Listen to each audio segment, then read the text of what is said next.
Shalom saudara, kita bertemu kembali dalam program Words of Wisdom, program yang luar biasa, yang sangat memberkati kita. Saudara dikasih Tuhan, pada pagi ini renungan berjudul Ikutlah Aku.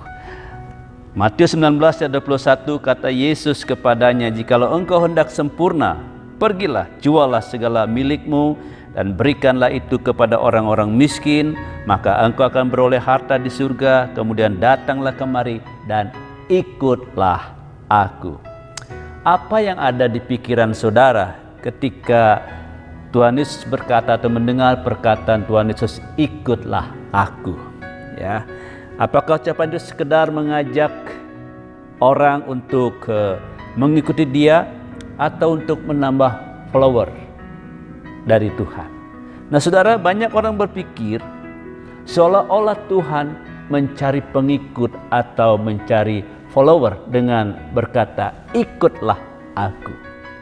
Tapi sesungguhnya ini mengandung makna yang sangat dalam buat kita. Artinya ikutlah aku, itu berarti Tuhan mengajak kita untuk memiliki hidup yang memiliki dimensi hidup seperti Yesus hidup.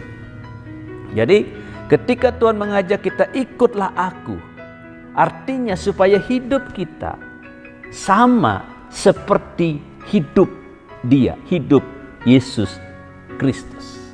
Karena dikatakan di dalam 1 Yohanes 2 ayat 6, barang siapa mengaku ada di dalam dia, dia wajib hidup seperti dia hidup, seperti Kristus hidup. Itu maksudnya. Artinya apa? Kita sebagai orang-orang Kristen, kita harus hidup meneladani Yesus Kristus, memiliki pikiran, perasaan, kehendak, dan juga paradigma seperti Kristus. Jadi Kristus tidak sekedar mencari follower, mencari pengikut, tetapi Kristus sedang mengajak kita supaya kita hidup seperti Yesus hidup. Seperti dikatakan oleh Paulus, hidupku bukan aku lagi.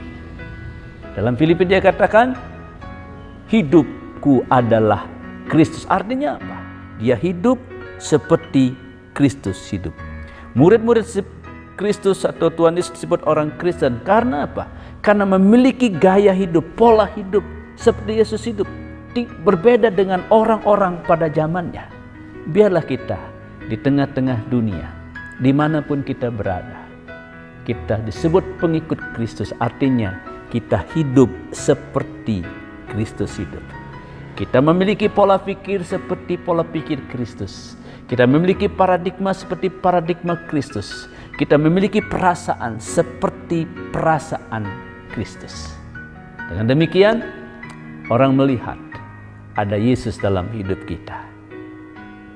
Jangan sebagai orang Kristen menyebut diri Kristen, tapi hidup kita tidak seperti Kristus hidup.